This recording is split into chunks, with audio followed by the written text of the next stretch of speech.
तो हेलो दोस्तों, कैसे हो आप सब। आशा करता हूँ कि आप सब ठीक होंगे। अगर आपने मेरे चैनल को अब तक सब्सक्राइब नहीं किया तो मेरी आपसे रिक्वेस्ट है कि जल्दी से जाके सब्सक्राइब कर दो। जिस किसी ने भी इस अनीम के पहले के एपिसोड नहीं देखा तो मैंने डिस्क्रिप्शन में लिंक डाल दिया, तो आप जाके देख लेना। और आज हम इस अनीम का 4th एपिसोड देखेंगे। तो चलिए बिना देरी करे हुए शुरू करते हैं। इस एपिसोड की शुरुआत में उस वक्त के बाद का सीन दिखाया जाता जब फेरिड ने मिक्का के ऊपर हमला कर दिया था और इसके बाद फिर मिक्का ने यू को वहाँ से भगा दिया था। तभी वहाँ पर ये 3 वैम्पायर्स आ जाते हैं और फेरिड को देखकर कहते हैं कि लॉर्ड फेरिड को गोली लगी है। फिर एक वैम्पायर मिक्का से कहने लगता है कि तुम्हारी हिम्मत कैसे हुई एक शाही आदमी को छूने की। ये वैम्पायर मिक्का को मारने लगता है कि तभी वहाँ पर वैम्पायर की क्वीन आ जाती है और उसे ऐसा करने से रोक देती है और कहने लगती है कि उससे दूर रहो क्योंकि वो मेरा है। इसके बाद हम देखते हैं कि ये वैम्पायर की क्वीन मिक्का के ब्लड को चाटने लगती है और फेरिड से कहती है कि तुम क्या सफाई देना चाहोगे। क्वीन के ये कहते ही फेरिड को होश आ जाता है और वो कहने लगता है कि क्या ये हमारी वैम्पायर क्वीन करूल है। हम देखते हैं कि इस वैम्पायर क्वीन का नाम करूल होता है। इसके बाद फिर फेरिड क्वीन करूल से कहने लगता है कि काफी समय बाद मिले, हमेशा की तरह बहुत खूबसूरत लग रही हो तुम। इस पर फिर करूल कहती है कि अच्छा थैंक यू, लेकिन तुम्हारी हंसी बहुत बेकार है। फिर फेरिड कहने लगता है कि इतना भी बुरा मत कहो, मुझे थोड़ी देर पहले ही गोली लगी है। आपके लिए मेरा जो प्यार है उसी ने इस हंसी को बरकरार रखा है। इस पर फिर करूल कहती है कि ओ मेरे लिए प्यार या मेरी ताकत के लिए। फिर फेरिड कहता है कि हाँ वो भी। इस पर फिर करूल फेरिड से कहती है कि तो तुम कहना चाहते हो कि एक पावरफुल वैम्पायर को इंसानी बच्चे ने गोली मारी, कितना बेहुदा मजाक कर रहे हो तुम। फिर फेरिड कहने लगता है कि ओ यही सच है। फिर करूल कहती है कि तुमने किसी मकसद से तो उन बच्चों को जाने नहीं दिया, एक भागने में कामयाब हो गया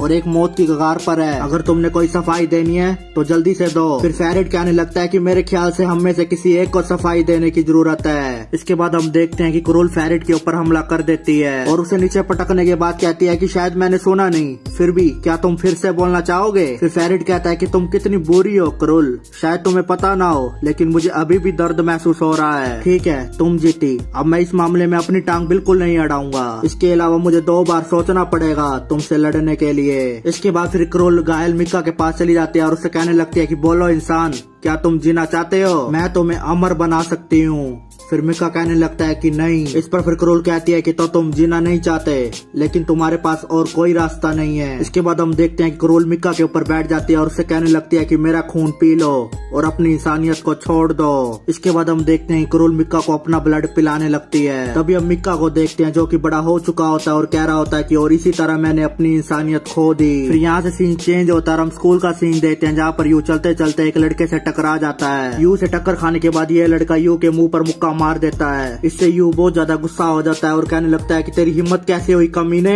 फिर यहाँ से सीन चेंज होता है और हम साओ और यू को देखते हैं। साओ यू से कहने लगता है कि तुम्हारे चेहरे को क्या हो गया। फिर यू कहने लगता है कि कुछ नहीं यार, बस मैं एक खंबे से टकरा गया। तभी वहाँ पर शिनोआ आ जाती है और इनसे कहने लगती है कि तुमने काफी देर कर दी। यू को देखकर फिर शिनोआ भी यू से पूछती है कि तुम्हारे चेहरे को क्या हो गया, शायद तुम्हारा सस्पेंशन अब बढ़ सकता है। फिर यू कहने लगता है कि मैंने कोई लड़ाई नहीं की। इस पर फिर शिनोआ कहती है कि मैं अभी तुम्हें छोड़ रही हूँ। फिर साओ कहने लगता है कि आज बहुत मजे आएंगे, आज मून डायमंड कंपनी के लिए हमारी ट्रेनिंग का पहला दिन है। इस पर फिर यू कहता है कि ट्रेनिंग किसे चाहिए, बस मुझे अंदर ले लो। इस पर फिर शिनोआ कहती है कि अगर तुम्हें ट्रेनिंग नहीं करनी तो बाहर बिना हथियार और यूनिफॉर्म के चले जाओ। फिर यू कहने लगता है कि तुम तो मुझे नंगा भी भेज दोगी। फिर अगले सीन में हम देखते हैं कि ये तीनों लेफ्टिनेंट गुरेन की क्लास में आ जाते हैं। इसके बाद फिर शिनोआ लेफ्टिनेंट गुरेन से कहने लगते हैं कि मैं इन दोनों को ले आई। फिर लेफ्टिनेंट गुरेन क्लास में बैठे सभी बच्चों से कहता है कि ये दोनों ट्रांसफर स्टूडेंट हैं, एक का नाम यू है और दूसरे का नाम साओ, एक गधा है और दूसरा कमजोर है। इस पर फिर यू गुरेन से कहने लगता है कि तुम किसे गधा कह रहे हो। फिर लेफ्टिनेंट गुरेन कहता है कि लेकिन यही सच्चाई है, चलो दोनों एक एक करके अपने बारे में सबको बताओ। इस पर फिर यू गुस्सा होकर कहता है कि मैं यहाँ पर दोस्त बनाने नहीं आया हूँ। फिर यू क्लास में बैठे सभी बच्चों से कहने लगता है कि मैं ये बार बार नहीं दोहराने वाला,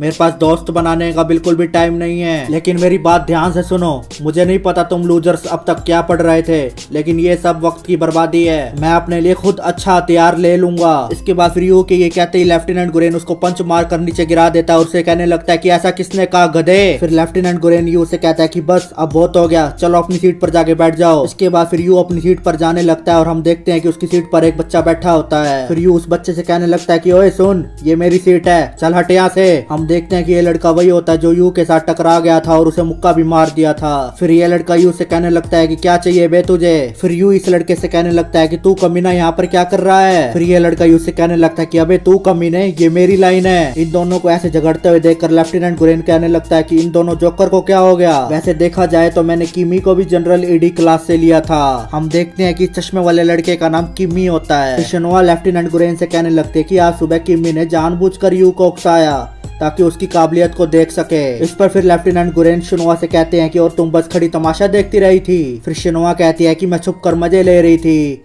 इस पर फिर लेफ्टिनेंट गुरेन कहने लगते हैं कि क्या यार, तुम्हें एक काम दिया था। दूसरी तरफ हम देखते हैं कि ये दोनों अभी तक एक दूसरे से झगड़ा कर रहे होते हैं।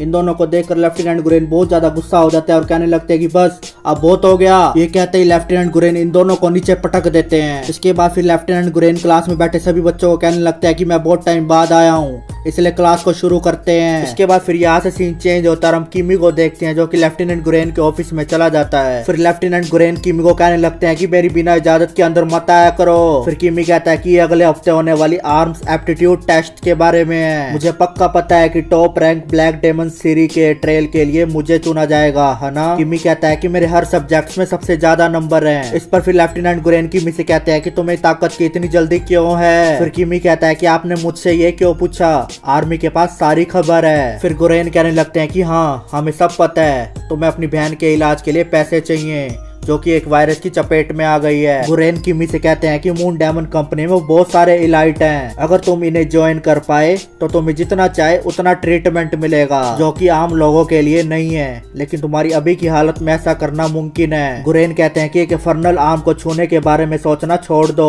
वो तुम्हारी सारी भावनाएं खा जाएगा। इस पर फिर किमी कहता है कि आपका मतलब वो गोरिल्ला यू मुझसे बेहतर है। फिर गुरेन कहते हैं कि खैर थानोस जाने, लेकिन वो एक डेमन के काबू से निकल चुका है और शायद वो ये सब अपने दोस्तों के लिए कर रहा है। फिर किमी कहने लगता है कि क्या बकवास है, मैं उससे ज्यादा ताकतवर हूँ। इस पर फिर गुरेन कहते हैं कि सिर्फ ताकत से कुछ नहीं होता, इसीलिए दोस्त का होना भी जरूरी है। सब कुछ अकेले करने की मत सोचा करो, वरना समय आने पर अगर तुम डेमन के काबू में आए तो सब कुछ खत्म हो जाएगा। इसके बाद हम देखते हैं कि गुरेन अपने वेपन में से एक डेमन को निकालने लगते हैं और किमी से कहते हैं कि डेमन इंसान की भावनाएं और गुस्से से ताकतवर होते हैं। अभी की हालत में तुम्हारी इच्छाएं तुम्हें पूरा निगल लेगी और तुम खुद डेमन में बदल जाओगे। ये सुनकर किमी पूरी तरह से शॉक हो जाता है। फिर यहाँ से सीन चेंज होता है। हम स्कूल की टीचर को देखते हैं जो कि सभी बच्चों से कह रही होती है कि अगले हफ्ते तुम्हारा एप्टीट्यूड टेस्ट है, इसलिए मैं आज तुम सबकी कैपेसिटी की जांच करूंगी। अगर तुम यहाँ पर कुछ नहीं कर पाए तो तुम टेस्ट में भी कुछ नहीं कर पाओगे, इसलिए तुम सब आज अपनी पूरी जान लगा देना। फिर साओ कहने लगता है कि क्या ये मैं कर पाऊंगा। इस पर फिर यू कहता है कि जो भी हो मैं सबसे ताकतवर हथियार लूंगा। फिर टीचर कहते हैं कि आज मैं देखूंगी कि आप सब लोग टीम में कैसे काम करते हो, इसलिए तुम सब अपना अपना एक पार्टनर सिलेक्ट कर लो। हम देखते हैं कि शिनोआ साओ को अपना पार्टनर चुन लेती है। दूसरी तरफ हम देखते हैं कि सभी बच्चों को अपना एक एक पार्टनर मिल जाता है, लेकिन हमारा यू और किमी अकेले पड़ जाते हैं, इसलिए मजबूरी में इन दोनों को एक दूसरे का पार्टनर बनना पड़ता है। फिर टीचर कहने लगते हैं कि सभी बच्चे तैयार हो, मैं तुम्हें तुम्हारे स्कोर देखकर चुनूंगी। इसके बाद हम देखते हैं कि वहाँ पर बहुत सारे मॉन्स्टर्स की एंट्री होने लगती है। इन सब मॉन्स्टर्स को देखकर इन सभी बच्चों के चेहरे के होश उड़ जाते हैं। हम देखते हैं कि ये दोनों पहले की तरह वहाँ पर झगड़ने लगते हैं। तभी वहाँ पर एक मॉन्स्टर आकर इन पर हमला कर देता है। ये देखकर फिर टीचर कहती है कि टीम यू और किमी के 10 पॉइंट कटते हैं। तभी वहाँ पर एक सोल्जर आ जाता है और टीचर को कुछ बताने लगता है। तभी वहाँ पर एक अनाउंसमेंट होने लगती है कि किमी प्लीज, तुम्हारी बहन की हालत बहुत खराब है, इसलिए हॉस्पिटल में जल्दी से आ जाओ। ये अनाउंसमेंट सुनकर फिर यू किमी से पूछने लगता है कि तुम्हारी बहन भी है। फिर किमी कहता है कि मुंह बंद करो और इन सब से दूर रहो। फिर किमी टीचर से कहने लगता है कि प्लीज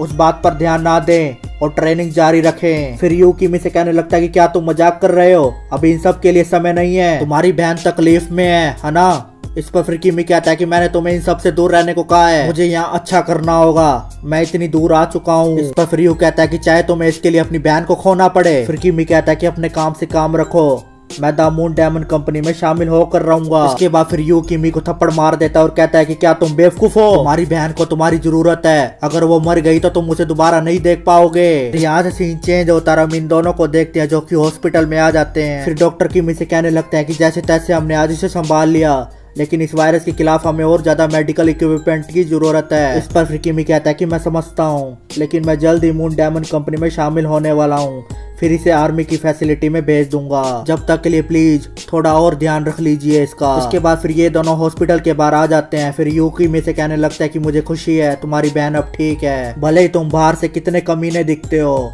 लेकिन तुम ये अपनी बहन के लिए कर रहे हो। फिर किमी यू से कहने लगता है कि सब तुम्हारी गलती है, तुम्हारी वजह से मुझे कम स्कोर मिले। अब मैं द मून डायमंड कंपनी में नहीं जा पाऊंगा। इसका मतलब है कि मैं अब अपनी बहन को भी नहीं बचा सकता। फिर यू कहने लगता है कि इतनी जल्दी हार मान गए। फिर किमी यू से कहने लगता है कि मैं बस इस बार तो मैं शुक्रिया कह रहा हूँ, क्योंकि मैं इस हालत में मेरी बहन के साथ रह सका। इसके बाद फिर हमारा ये एपिसोड यहीं पर ही खत्म हो जाता है। अगर आपको ये वीडियो अच्छी लगी हो तो मेरे चैनल को सब्सक्राइब करके जरूर जाएं, और आपको वीडियो कैसी लगी इसके बारे में कमेंट सेक्शन में कमेंट करके भी जरूर जाना। तो अब हम फिर मिलेंगे अगले एपिसोड के साथ। Thank you.